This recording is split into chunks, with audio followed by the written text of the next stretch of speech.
All right, good crowd. Let me see if this works. Everyone's okay with English? I speak English? Okay, excellent. Okay. So since I have been given only 15 to 20 minutes, I'll make it short and then I'll make it quick.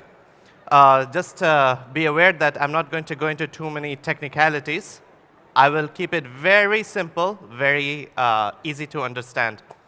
Obviously, the topic assigned right now is the future of space exploration. So if I can have your full attention, and you're going to see where you're going to go in the future. Just a quick intro about myself, so who I am. I was always dreaming to work at NASA since I was 9. And what ended up happening is I ended up pursuing chemical engineering, and I was one of the top students, which made me go to an Ivy League school in USA. I got my PhD, and I'm still young, I hope. Before moving to NASA Langley Research Center, where I did research work on basically using thermal protection systems for entering into the Martian atmosphere. Does anyone know what thermal protection system is? No? Okay, thermal protection system, basically, in the movies, when you see a spacecraft going into Earth, what really ends up happening is everything is burning, everything is going golden. That's the thermal protection system. I worked on stuff that float on water and at the same time can withstand about 3,000 degrees Celsius. So it's like really hot, and at the same time you can protect your spacecraft while maintaining lighter loads. But what I also did is I ended up opening several companies, and I advise and I mentor companies. So if you guys have an idea and you want to start your own company, you come to me, I'll help you open up your own company. And that's what we do at Kryptolabs. Yes, I am a doctor, yes. We are human beings too. What hospital? I have a question called what hospital you'll see. The hospital is a brain clinic where we actually develop smart students. It's a PhD doctorate. So quick things about space exploration. Anyone remembers this? Ice Age?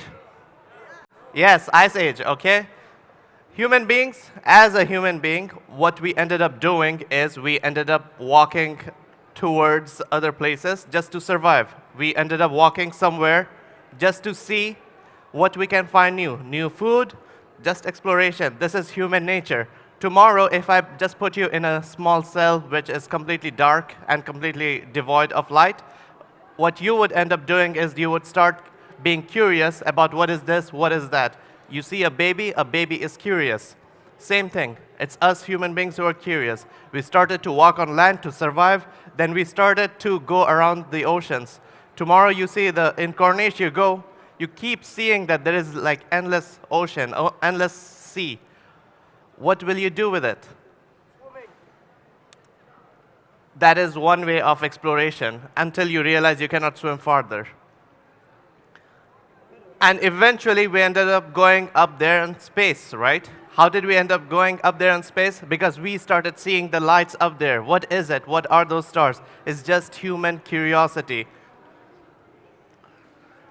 You see over here, we ended up traveling all the way to space. Why did we end up traveling all the way to space? To explore. So around 1943, 1942, or 1943, we ended up sending the first man-made object into space. What was it? In 1942. That was well before you were born. Well before you were born. Does anyone know the first man-made object in space?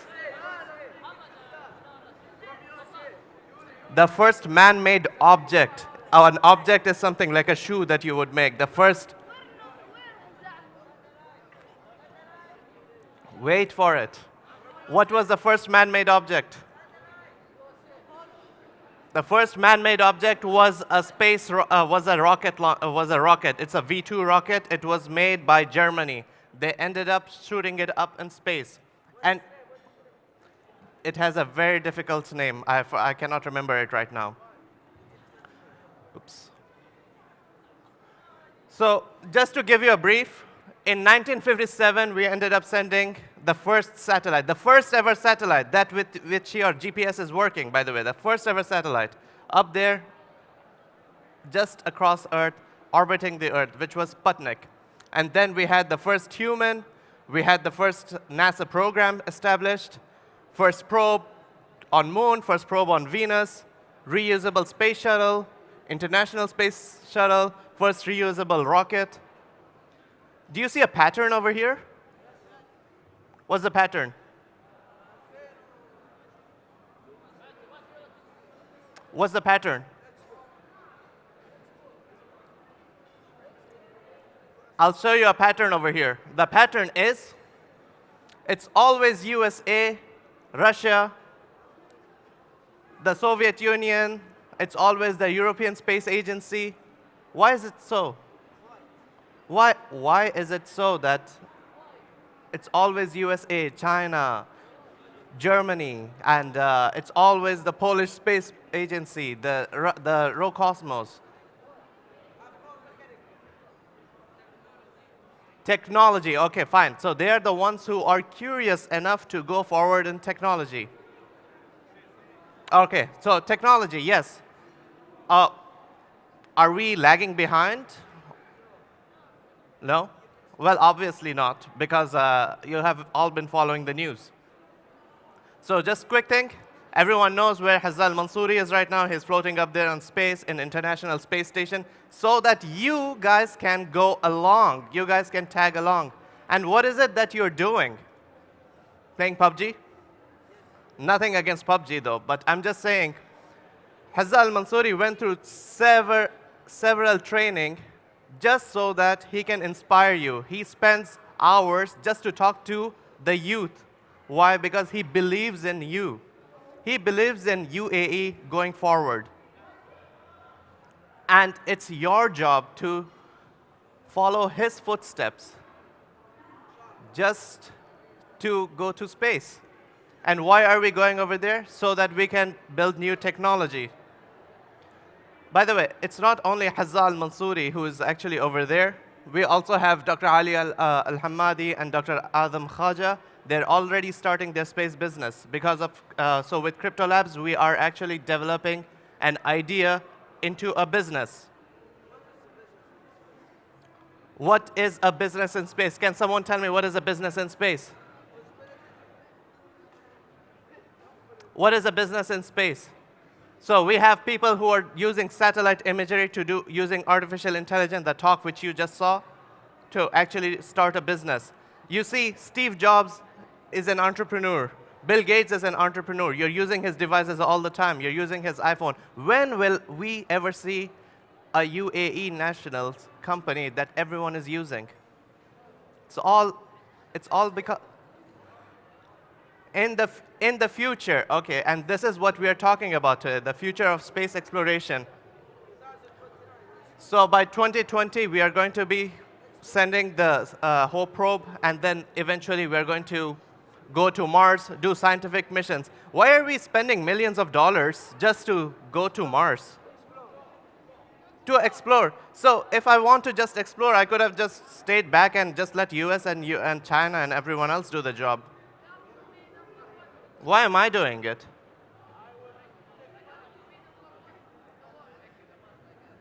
Sorry? No, my question is, why is UAE doing it? As UAE, why are you doing it? Why don't you just let the USA do it? To inspire other people. And I cannot inspire other people if I end up actually not paying attention on what I want to do in the future, not paying attention to my studies, not actually taking a step towards space exploration. You see, every step that you're taking is one more step towards success, one more step towards inspiration. I want to actually just tell you something that what we do. We train engineers and businessmen in space. People of your age, we actually train them so that you can be the next Hazal Mansouri, so that you can be the next engineer of UAE moving forward and making sure that you are the first trailblazers for the next generation to come. How do we do that? I'll come back to it. Question is, we are having a lot of new technologies starting up. China actually grew the first cotton plants on the moon just recently. We're actually we're almost getting there. It's just one baby step at a time. And it cannot be done if you don't take the baby steps. So we already saw the Rocket Man by Elon Musk already going around space, hoping to circle the Mars and then come back around Earth and keep circling. And then we have the moon base. China has already started to plant the first cotton seeds on the moon.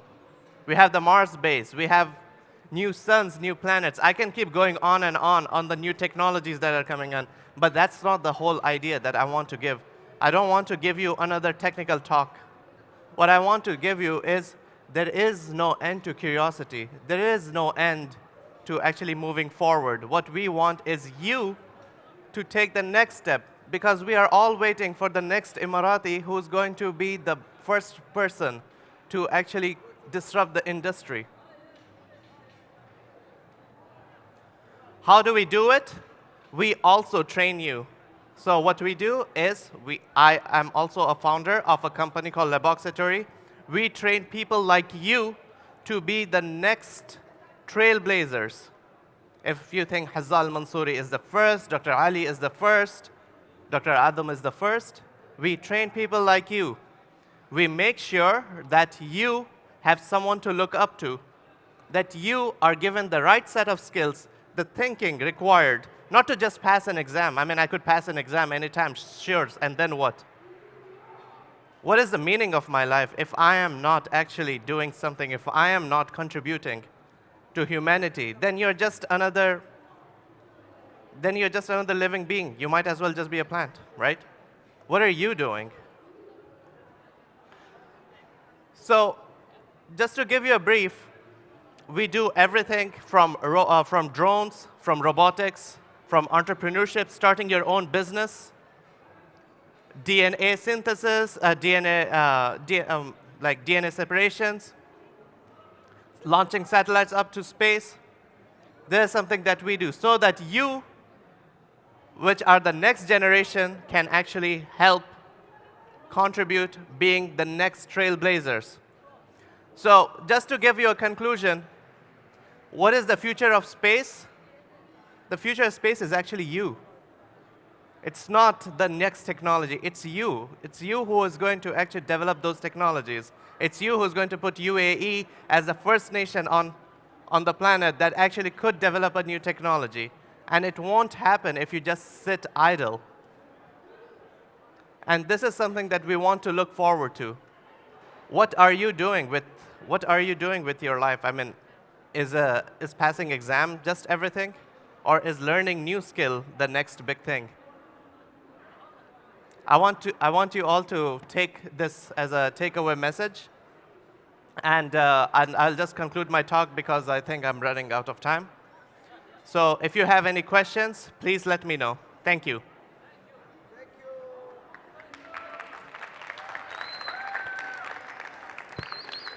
Dr. Mohammad Adnan from Kryptolabs.